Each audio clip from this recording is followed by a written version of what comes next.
Good day, you're welcome to Achieve Success. My name is Wale Agbuola.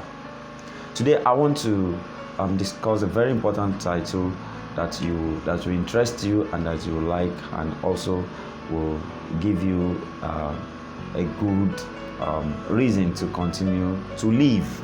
Today I'll be discussing identity crisis. Identity crisis. The question of who and what. The question of who and what.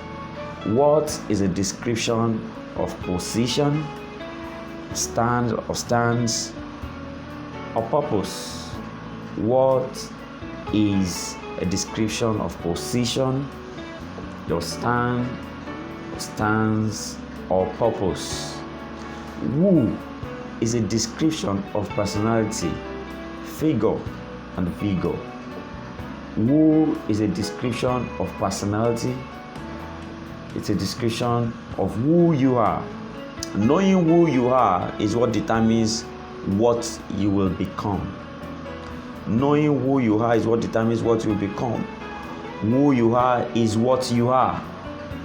I'll be speaking and letting you understand the difference between who and what. Who you are is responsible for what is happening in your life. Who you are is responsible for what is happening in your life. Your prosperity begins when the reality of your personality dawns on you. Your prosperity begins when the reality of your personality dawns on you. Your hustle to become someone, to become something, is futile without becoming someone. What am I trying to say today? Who you have to be is very important in what you have to become. What you are is a function of position. What you are is a function of stand or stance. But who you are, your personality, is a description or a definition of your personality. And very important, becoming someone is more important than something. When you become someone, is more important than becoming something. Over time in my life, I discovered I was trying to appraise the last 30 years of my life, my hustle, my running around, my plans was to become something. I discovered that what I became over time was there's a difference between what I became and who I am. So there's a difference between who you are and what you become. Maybe you have become the president of an association. You have become, as a matter of fact, what you become is a function of career and profession. But who you are is a function of creation, destiny, and what God has created you to be. What you are is a function of assignments. Who you are is a function of your person. So displaying your personality is very important in the journey of success, not displaying what you have. Many of us have honor, we are respected, we are adored based on what we have. The position gave us honor, the position gave you respect, the position gave you money. What you have become gave you whatever you have always enjoyed. But do you know that who you are might not attract that? When you become a president, a governor, or you become an important person in the society, and people are running after you to honor you, to respect you, it is because of what you have become that people are running after. But do you know what? What if those positions are not there? Do you still have that honor? There's an honor you attract being who you are, and there's an honor you attract being what you are. When what you are is no more, who you are is what sustains you. So it's very important that you identify who you are and differentiate it from what you are. That identity crisis have caused many people problems. Over time, I discovered when I've become whatever I wanted to be, when it gets to a particular time, I quit. I always want, there's a quest for oneself I always want fulfillment. I always want more than I've achieved. But later I discovered that I only became what I wanted to be. I've not become who I should be. There's no how you can quit from yourself, but you can quit from whatever you have been. I've grew across ladder, climbed ladders to the peak of leadership in my career, in what I'm doing, and what situation I find myself, community I find myself, in careers I find myself. I've gotten to the peak of the career. I've climbed the ladder to become a leader in what I've done over the years. But do you know what? After some time, I still felt a vacuum within me that something is not complete. Even though I enjoy the honor, I enjoy the money, I enjoy the position, I enjoy whatever that came with what I've become. But one day I thought within myself, without this office, will I be able to attract the honor I have in this office? You discover that most people don't have it. And anytime you feel like quitting, or discover you have the system, the culture of quitting, even though you are doing well in what you are doing, that's a signal to let you know that you are what you want to be. You are not who you should be. It is who you should be that attracts the enduring success that you desire. And a discovery of your personality is what causes discovery of everything in life. I've shared it before in Achieve Success, one of the episodes. Before you marry, you must know who you are, so that you can know who you marry. You can know the kind of job you want to do. You can know who and who you need in your life. So very importantly, you have to discover yourself. I have to stress this over and over and take my time to explain this, because there's crisis between who and what. If you have become a governor, are you really a governor? Can you actually govern without the position of governor? If you have become a leader in what you are doing, are you a leader? Can you actually lead without that position? Can your personality command the respect, the honor, and the followership of people without position? That is who you are. Who you are is what you fall back on when what you are disappears. I've had experience, I've seen people that have climbed to the peak of their career, become managers, become senior managers, become general managers. And when the job is no more, they start selling things at the roadside. And you begin to wonder, how did they become manager in the first place?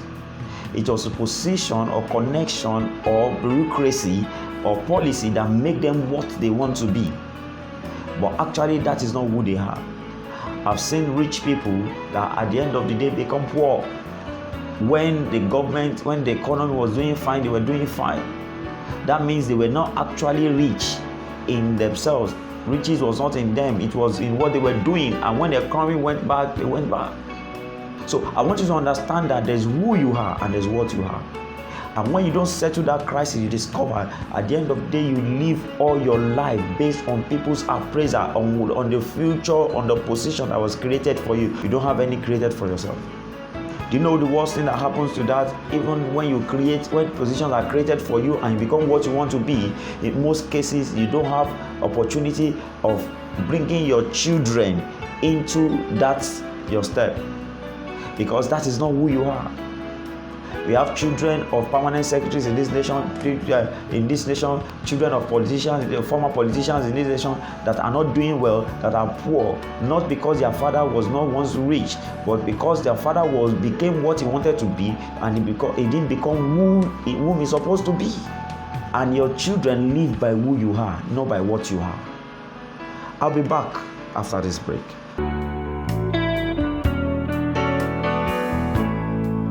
Achieve Success with Wale Agbola. Watch the episodes on personal success, relationship success, career success and enterprise profit, leadership success on Twitter, Instagram, Facebook and YouTube, as he addresses critical issues affecting every aspect of human, social and spiritual development.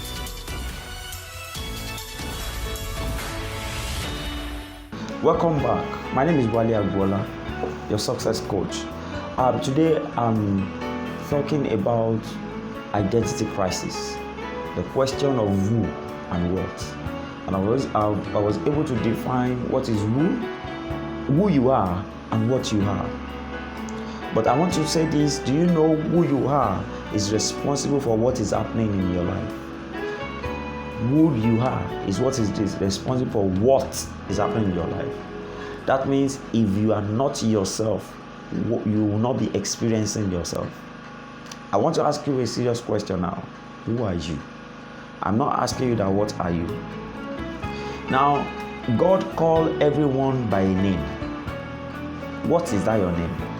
You just have a word to describe who you are, and you have many words to describe what you are. I'm a teacher, I'm a coach, I'm an author. Honestly, that is what you are. That's not who you are. A description of who you are is just in one word. Who are you? If anybody meets you on the way and asks you, who are you? What will be the answer? Are you sure you're not going to answer with a sentence? Honestly, the moment you begin to answer the question of who you are with a sentence, more than one word, you don't know who you are. You are describing what you are. Who are you? You give life to everything. You give life to everything. The absence of things in your life is the absence of you in your life. When you are not present in your life, yes, you are wondering how possible it's possible for you not to be present in your own life. You are living your life based on structure and systems. Things are working for you. Listen, it is not you that you are working. It is systems and structure that structure your life that is working. That is what. But after leaving that place of work, are you sure your person can create that kind of system and structure? Someone create that system and structure that you are living your life on. Who are you? Do you have a life? Do you have things? When you don't have things in your life, that means you don't have life. You will always come to the stance of confusion, frustration, unfulfillment, and complete fiasco when you don't know who you are. In your pursuit of what? Know who. In your pursuit of what? Know who. So that who you become can make you what you want. You should be able to describe yourself in one word and describe what you are in many words.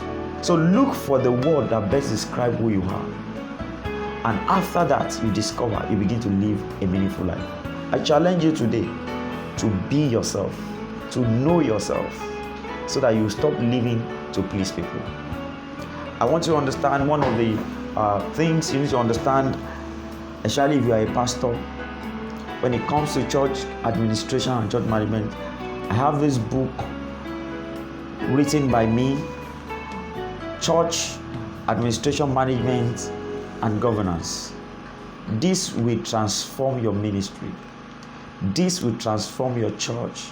And if you are a member, you need to know more about church, you have to get this book. And also you can get it on www.gsjimpact.com on our book mat. It's also available, the e-copies are also available for sale. There's nothing that is important as knowledge. So your church is not growing. What dies in every organization is administration. We have churches that the general overseer died, the founder died, but the church or the churches are still alive. What happens to the Baptists? What happens to the Methodists? What happens to Anglican? What happens to all those churches that are now big churches and their founders are not there? Even Redeemed Christian Church of God, that the founders are not there. It is structures and administration. When administration dies in an organization, the organization will die. You can get this book. And, if you want to get it, go through our website. You can place order. Either you can download the e-copy or place order for the hard copy. And also our trainings, we have trainings online, different trainings on success, in church success, church administration, enterprise success, also public speaking.